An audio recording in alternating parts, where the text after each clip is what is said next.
साथियों नमस्कार। नमस्कार साथियों, कैसे हैं? हम लोगों की इतिहास की क्लास रहेगी और इतिहास में भी हम लोगों का हड़प्पा का सभ्यता चल रहा है। हड़प्पा सभ्यता चल रहा है मतलब सिंधु घाटी की सभ्यता चल रही है, क्योंकि बहुत जल्दी नहीं भागना है। आपको जो भी कुछ करना है ठीक से करना है। अगर बहुत जल्दी भागेंगे तो सब चौपट हो जाएगा। बहुत जल्दी जल्दी के चक्कर में सब कुछ नष्ट हो जाता है। तो हम लोग धीरे धीरे चल रहे हैं। और मैंने हर वीडियो में अपने कहा है, ठीक है मेरा वीडियो कितने भी लोग देखते हैं, 1 लोग 2 लाख 2 लोग 4 लोग, इससे मतलब नहीं है। लेकिन जो भी देखें ठीक देखें, ऑथेंटिक देखें, कम से कम क्वेश्चन फंसेंगे उनके। ये तो मैं गारंटी दे रहा हूं कि अगर जो कोई भी जितने भी मेरे वीडियो हिस्ट्री के पढ़ेंगे, अगर वो देख लेगा, जो है लड़का कोई भी अगर देने वाला है तो वो 100% फंसेगा। और 100% का मतलब है कि अगर मान लीजिए 40 क्वेश्चन आएगा तो ये मान लीजिए 30 से 35 क्वेश्चन। अब जैसे मैंने इतना डीप में हड़प्पा सभ्यता पूरा सिंधु घाटी की सभ्यता पढ़ाया है, कोई क्वेश्चन उससे शायद ही अगर बहुत एक्स्ट्राऑर्डिनरी पेपर आ जाए, जैसे कि आता नहीं है टीजीटी पीजीटी एलटी में, अगर बहुत एक्स्ट्रा आ जाए तो एक अलग की बात है। इवन कि जीएस के भी जो कैंडिडेट है उनके लिए भी बिल्कुल फायदेमंद है, ऐसा नहीं है। तो जीएस में भी जो पढ़ना चाहते हैं उनके लिए भी बहुत अच्छा है। तो हम लोग देखते हैं हड़प्पा सभ्यता में। आज हम लोगों का लेक्चर रहने वाला है मोहरे लिपि, ठीक है। और आज इसका एक प्रकार से कह सकते हैं कि समापन हो जाएगा। इसके बाद हो सकता है छोटा मोटा वीडियो बने, एक अलग की बात है। देखते हैं, चलिए शुरू करते हैं। हड़प्पा मोहरों पे सर्वाधिक एक सिंगी पशु का अंकन मिलता है, ठीक है। यानी कि मोहरे जो हड़प्पन मोहरे हैं, मोहरों के विषय में बता दें कि हड़प्पा मोहरे जो है सर्वाधिक मतलब अगर चरम कलाकृति है, मतलब कि हड़प्पन लोगों का, हड़प्पन वासियों का, तो वो जबरदस्त है, जबरदस्त कलाकृति है। मोहरों पे उन्होंने मतलब कि कह सकते हैं कि सेलखड़ी की मोहरे हैं, और जो आयताकार है, बेलनाकार है, वर्गाकार है, इस तरह से है, चपटी है, थोड़ा सा मोहरे चपटी ही रहेंगी, लेकिन वो जैसे वर्गाकार है तो वैसे वर्गाकार है, ऐसे है, इस तरह से मोहरे मिली हुई हैं। कैसे? वर्गाकार है, बेलनाकार, वो आयताकार है, ठीक है, इस तरह से मिली है। लेकिन सर्वाधिक जो मोहर मिली हुई है वो सर्वाधिक वर्गाकार मिली हुई है, ठीक है।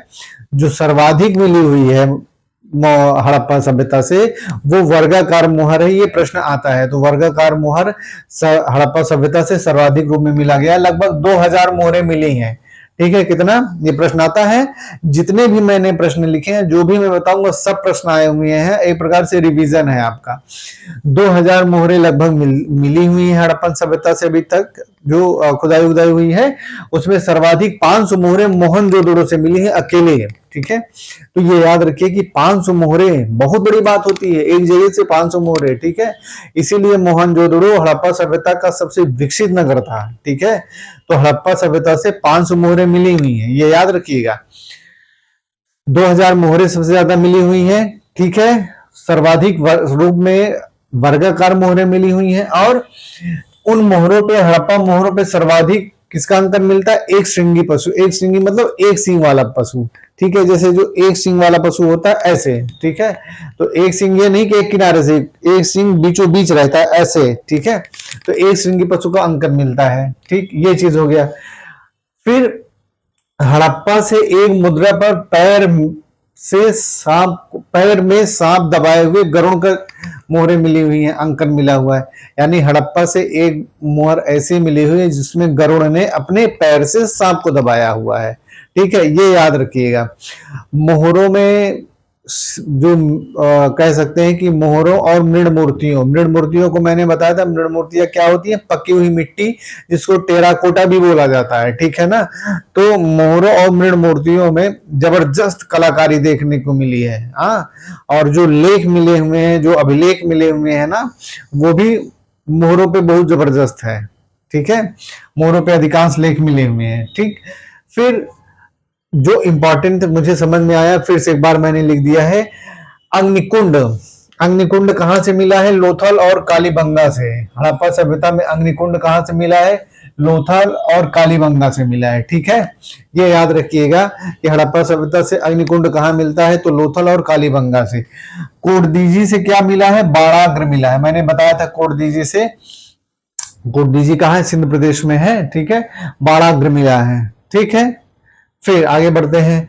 हड़प्पा से मिली मोहरों में, अभी मैं कह रहा था, हड़प्पा में मिली मोहरों में सर्वाधिक सेलखड़ी की मोहरें हैं, ठीक है। सर्वाधिक किसकी है? सिलखड़ी की, यानी कि स्टेलाइट से बनाई जाती थी। जो मोहरें होती थी वो सिलखड़ी की मोहरें होती। भाई मोहरें किसी न किसी मटेरियल से तो बनेगी ना, लेकिन सिलखड़ी स्टेलाइट एक विशेष प्रकार की वो मिट्टी होती थी, उसको पका होगा किसी तरीके से सिलखड़ी के बनाया जाता था। लेकिन सबसे ज्यादा वर्गाकार मोहरें मिली है, यहाँ मैंने फिर से लिख दिया है, तो ये याद रखिएगा। सर्वाधिक मोहरें किस तरह से मिली हैं? सिलखड़ी की मोहरें मिली हैं, लेकिन वर्गाकार मिली हैं। आकार जैसे आयताकार, वर्गाकार, ठीक है, तो आयताकार भी मिली हुई है, बेलनाकार भी मिली हुई है, गोला गोला भी मिली हुई है, लेकिन सबसे ज्यादा वर्गाकार मिली हुई है। ठीक है, दो चीजें मोहरों के बारे में। मोहरों के बारे में अभी भी आपने 6-7 क्वेश्चन देखे। हड़प्पा सभ्यता में लगभग कितने मोहरें मिली हैं संख्या में? तो 2000। सर्वाधिक एक स्थान से मोहरें मिली हुई हैं, मोहनजोदड़ो से 500 मोहरें मिली हुई हैं। ठीक है, किस प्रकार की मिली हुई, किस आकार की सर्वाधिक मोहरें मिली हुई हैं? तो वर्गाकार मिली हुई हैं, और सिलखड़ी की मोहरें सबसे ज्यादा मिली हुई हैं। ठीक है, फिर मनके बनाने के कारखाने, ये मैंने पिछले भी क्लास में, बहुत हिट क्वेश्चन है, किसी भी आयोग का क्वेश्चन हो, चाहे वो लोक सेवा आयोग का हो, चाहे उच्चतर शिक्षा, चाहे माध्यमिक शिक्षा। मनके बनाने के कारखाने लोथल और कालीबंगा से, वो सॉरी, लोथल और चनूदोरो से मिले हुए हैं। ठीक, फिर पशुबल के प्रमाण, पशुबली, वैसे पशुबली के प्रमाण बहुत कम ही दिखाई पड़ते हैं, लेकिन पशुबल के प्रमाण मोहनजोदड़ो एवं कालीबंगा से कुछ मोहरें मिली हुई हैं, जिनसे इतिहासकारों ने प्रमाण लगाया है कि पशुबल से संभवतः वो संबंधित है। तो याद रखिएगा, अगर प्रश्न आता है तो पशुबल के कुछ प्रमाण जो है कुछ मोहरों पे कहां से मिले हुए हैं? मोहनजोदड़ो और कालीबंगा से, ये याद रखिएगा। ठीक, युग्म समाधियां, ये बहुत हिट क्वेश्चन है आयोग का। युग्म समाधियां, एक साथ दो समाधि। ठीक है, युग्म समाधियां का मतलब होता है एक साथ दो समाधि। ठीक है, युग्म समाधियां कहां से मिली हुई है? पहला लोथल से मिला हुआ है, दूसरा कालीबंगा से मिला हुआ है। ठीक है, इन सब प्रश्नों को भूलना नहीं है, जितने भी बच्चे देख रहे हैं उनको बिल्कुल से भूलना नहीं है। ठीक है, मैं बहुत डिस्क्राइब नहीं, बहुत व्याख्या नहीं कर रहा हूं, क्योंकि रिवीजन पॉइंट ऑफ व्यू से मैं इसको दे रहा हूं, पढ़ा रहा हूं। ठीक, फिर सैंधव कालीन सर्वाधिक मोहरें कहां से मिली है? मोहनजोदड़ो से मिली है, मैंने अभी अभी बताया, ये बहुत हिट क्वेश्चन है। सर्वाधिक वर्गाकार। ठीक है, धान की भूसी, ये प्रश्न भी आता है। धान की भूसी मैंने अपने पिछले लेक्चर में बताया था, लोथल और रंगपुर से मिला है। ठीक है, धान की भूसी के प्रमाण कहां से मिले हैं? लोथल एवं रंगपुर से मिला हुआ है। ठीक है, फिर अगला क्वेश्चन, चावल का प्रथम साक्ष्य कहां मिलता है? चावल का प्रथम साक्ष्य मिलता है लोथल से। ठीक है, धान की भूसी, ठीक, अलग चीज है। चावल का प्रथम साक्ष्य कहां से मिलता है? लोथल से मिलता है, ये याद रखिएगा। ठीक है, फिर मोहनजोदड़ो से कुछ विशेष प्रकार की चीजें, मूर्तियां मिली हैं, जैसे नर्तकी की कांस्य मूर्ति, वो बहुत प्रसिद्ध मूर्ति है। अगर बच्चों ने टेक्स्ट बुक पढ़ा होगा तो जैसे एक हाथ में दाई चूड़ी और एक हाथ में ऐसे करके, वो कांस्य की, इसीलिए इस सभ्यता से कांस्य भी मिलता है। इस सभ्यता को कांस्य युगीन सभ्यता भी बोला जाता है। ठीक है, कांस्य कैसे निर्मित होता है? तांबा एवं टिन से। तांबे की भी मूर्तियां मिली हुई हैं, मैंने पिछले भी क्लास में बताया था कि तांबा टिन से कांस्य मिलता है, और कांस्य की मूर्तियां मोहनजोदड़ो से, वो जो नृत्य करती हुई मूर्ति मिली हुई कांस्य की, वो लगभग 6 से 7 इंच की है। ठीक है, वो मिली हुई है। फिर कांस्य पशुपतिनाथ है, जो योगी वाली मूर्ति है, ये प्रश्न बहुत आता है। ठीक है, 3 मुख वाले बैठे हुए हैं। ठीक है, दाईं ओर कौन कौन बैठा हुआ है, बाईं ओर कौन कौन बैठा हुआ है, ये आपको याद रखना पड़ेगा। ठीक है, जिसको पशुपतिनाथ, मार्शल ने क्या कहा? पशुपतिनाथ यानी कि शिव का रूप कहा है उसको, शिव की मूर्ति जॉन मार्शल ने कहा है। ठीक है, हड़प्पन लिपि भाव चित्रात्मक पिक्टोग्राफ है। ठीक है, भाव चित्रात्मक का मतलब है कि चित्र, और वो चित्र, जैसे कुछ चित्र बना हुआ है और चिन्ह बना हुआ है, जैसे ये है। ठीक है, ये इसमें एक चित्र कोई बन गया है और ऐसे ऐसे ऐसे ऐसे कोई चिन्ह बन गया है। ठीक है, भाव चित्रात्मक है, तो इसको जान लीजिएगा कि चित्र और चिन्ह, भाव चित्रात्मक का मतलब यही होता है, दो चीज जोड़ दीजिए, चित्र है और चिन्ह है। ठीक है, जिसको पिक्टोग्राफ कहा गया है। जो चित्र है वो भाव का रूप प्रदर्शित करता है, जो चिन्ह है वो एक बताता है कि हाँ ये चीज लिखी हुई है। ठीक है, और उस चिन्ह से वो समझ जाते थे। ठीक है। जैसे अगर आपने चाइनीज भाषा देखो तो चाइनीज में, अगर हम लोग तो हिंदी में पढ़ते हैं तो देखिए हिंदी में तो लिखा हुआ है, लेकिन चाइनीज भाषा को देखिए तो ऐसे ऐसे चिन्हनुमा लिखा हुआ है, तो वो लगभग कुछ कुछ वैसा ही है। तो ये हड़प्पन लिपि भाव चित्रात्मक है, ठीक है। लिखावट जो होती थी वो क्रमशः दाईं ओर से बाईं ओर जाती थी, ठीक है, क्रमशः दाईं ओर से बाईं ओर की ओर लिखी जाती थी, ये सीधी सी बात है। हड़प्पन लिपि का सर्वप्रथम, हड़प्पन लिपि के विषय में सर्वप्रथम किसने बताया था? अलेक्जेंडर कनिंघम महोदय ने बताया था, ठीक है। और सबसे पहले इसको अगर किसी ने पढ़ने का प्रयास किया था तो 1925 में वेडल महोदय ने किया था, ठीक है। वेडल, वेडल नाम था। सबसे पहले 1925 में वेडल महोदय ने प्रयास किया था। वैसे इस लिपि का सबसे पहले प्रकाशन, यानी कि जो सबसे पहले पता चला था, प्रमाण मिला था, वो 1853 में था, ठीक है। 1853 में इस लिपि का सबसे पहले प्रमाण मिलता है, ठीक है। इसके बाद 1925, 1923 या 1925 तक ये लिपि पूरी तरीके से प्रकाशन में आ गई थी, ठीक है। पूरी तरह से प्रमाणित हो गई थी कि हड़प्पन लिपि है, तो उसमें कोई संदेह नहीं होना चाहिए, ठीक है। लिपि, हड़प्पन लिपि वो कैसी है? अक्षर सूचक है, ठीक है। अक्षर सूचक का मतलब है लगभग 400 अक्षर सूचक मिले हुए हैं, प्राप्त हुए हैं, ठीक है। लगभग 400 अक्षर सूचक, ये मैंने लिखा भी हुआ है, आपको कोई कंफ्यूजन? 400 अक्षर सूचक, ये प्रश्न आता है कि कितना अक्षर सूचक है। हड़प्पन लिपि अक्षर सूचक है, पिक्टोग्राफ है, अब तक पढ़ी नहीं गई है। हड़प्पन लिपि देसी है क्योंकि एशिया की किसी लिपि से इसका संबंध नहीं है। कहीं द्विभाषीय मतलब कि लेख नहीं मिला है, लिपि नहीं मिली हुई है, ठीक है। इस वजह से इस लिपि को पढ़ा नहीं जा सका है। कोई ऐसी लिपि जो वर्तमान काल में दूसरे का उसी पीरियड में दूसरी जगह पे पाई गई हो, जिसको किसी ने पढ़ लिया हो, ठीक है, तो ऐसी लिपि अभी तक नहीं मिली हुई है। इसी वजह से हड़प्पन लिपि को नहीं पढ़ा जा सका है। हड़प्पन लिपि में लगभग 64 मूल चिन्ह थे। जैसे मैंने बताया ना, भाव चित्रात्मक है, तो भाव पिक्टोग्राफ है, तो भाव चित्रात्मक का क्या मतलब हुआ? चित्र है, एक तरफ चित्र है, साथ में चिन्ह है, तो चिन्ह लगभग कितने प्रकार के प्राप्त हुए हैं? लगभग 64 प्रकार के प्राप्त हुए हैं। आपको ये याद रखना पड़ेगा, ये फैक्ट है, 64 प्रकार के चिन्ह प्राप्त हुए हैं और लगभग 400 अक्षर सूचक प्राप्त हुए हैं, ठीक है। तो ये याद रखिएगा। और हड़प्पन लिपि के बारे में मैंने बता ही दिया है। जो सबसे बड़ी चीज होती है कि इसमें 64 मूल चिन्ह है, 400 लगभग अक्षर सूचक है, अब तक पढ़ी नहीं गई। हड़प्पन लिपि देसी है, विदेशी नहीं, ऐसा इतिहासकारों का मानना है, ठीक। अब आगे बढ़ते हैं।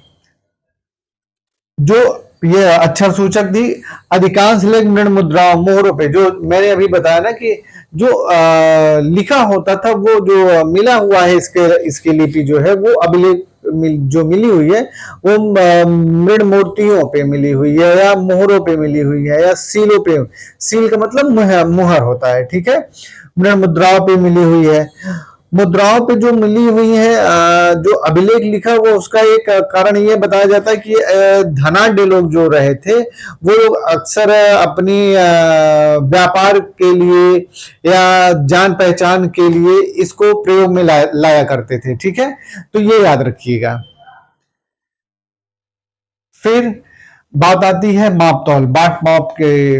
अब ये लिपि हो गई, मुहर हो गया, तो अब आती है माप, यानी कि तौल, व्यापार वाणिज्य का तौल कैसे होता था, बाट की क्या अनुपात होता था। तो बाट का अनुपात जो होता था वो लगभग 16 के अनुपात में होता था, यानी 16 के अनुपात में से 16, 64, 64 ऐसे 16, 16, 16 करते जाइए, 16 के अनुपात में था। बाट का आकार कैसा था? वो घनाकार था, ठीक है। इसके बाद बेलनाकार था, जैसे एक तो घना होता है, बेलनाकार एक शंक्वाकार होता है, आदि ऐसे एक दो और थे। तो बाट की जो माप होती थी, जो इकाई होती थी, वो 16 के अनुपात में चलती थी, ये याद रखिएगा, ठीक है। मोहनजोदड़ो से सीप का बना हुआ तथा लोथल से हाथी दांत का बना हुआ एक स्केल मिला है, यानी कि पैमाना मिला हुआ है, जिससे लंबाई की माप की जाती थी, ऐसा अनुमान लगाया गया। ये प्रश्न आता भी है, ठीक है। लंबाई नापने के लिए लोथल से हाथी दांत का एक बना हुआ है स्केल मिला हुआ है, और मोहनजोदड़ो से वो शीप का बना हुआ एक पैमाना मिला हुआ है। तो एक एक स्केल कहाँ से मिला हुआ है? मोहनजोदड़ो से मिला हुआ है और लोथल से मिला हुआ है। ये आपको याद रखना है, ठीक है। बाकी ये बता ही दिया है कि मोहरों को बनाने में सर्वाधिक उपयोग किसका होता था? सेलखड़ी का होता था। सेलखड़ी की मोहरें इसीलिए सबसे ज्यादा होती थी। मोहरें सबसे ज्यादा वर्गाकार मिली है, ये प्रश्न आप बिल्कुल से मत भूलिएगा, ठीक है। हाँ, एक चीज और बता दें, मोहनजोदड़ो, कालीबंगा और लोथल, मोहनजोदड़ो, कालीबंगा, लोथल से सीलिंग मिला है, राजमुद्रांक मिला हुआ, यानी कि जैसे जो सील नहीं लगाया जाता है, जैसे ठप्पा मारा जाता रहा होगा, जो भी जैसे सीलिंग किया जाता था, तो मोहनजोदड़ो, कालीबंगा और लोथल से मिला है। ये प्रश्न आया हुआ है, इसको याद रखिएगा। तो इस तरह से ऐसे साथी और बहुत सारे प्रश्न हैं, लेकिन इसमें मैक्सिमम मैंने लगभग करवा दिया है, और दो मुझे ध्यान में अभी नहीं आ रहा है। बाकी इसके उत्थान और पतन से संबंधित जो जितने इतिहासकारों ने कहा है, उसको एक क्लास में 10 मिनट में हम लोग देख लेंगे। तो ये इंपॉर्टेंट जितने भी फैक्ट्स थे वो आपके सामने मैंने शेयर किए, बताए। बाकी तो अलग मूर्तियां, जैसे मैंने बताया कि सिंध प्रदेश में आग में पकी हुई जो मिट्टी मृण मूर्तियां थी, उसको टेरिकोटा भी कहा जाता था। इसमें क्या होता था कि इसका प्रयोग या तो खिलौने के रूप में किया जाता था या तो पूजा के रूप में किया जाता था, ठीक है। जो टेराकोटा जो मृण मूर्तियां पाई गई या तो खिलौने के रूप में या पूजा के रूप में किया जाता था। और तो हाँ, तो ठीक है, फिर आज के लिए इतना ही, क्योंकि लेक्चर फिर बहुत लंबा हो जाएगा। तो ठीक है साथियों, फिर नेक्स्ट वीडियो में मिलते हैं। नमस्कार।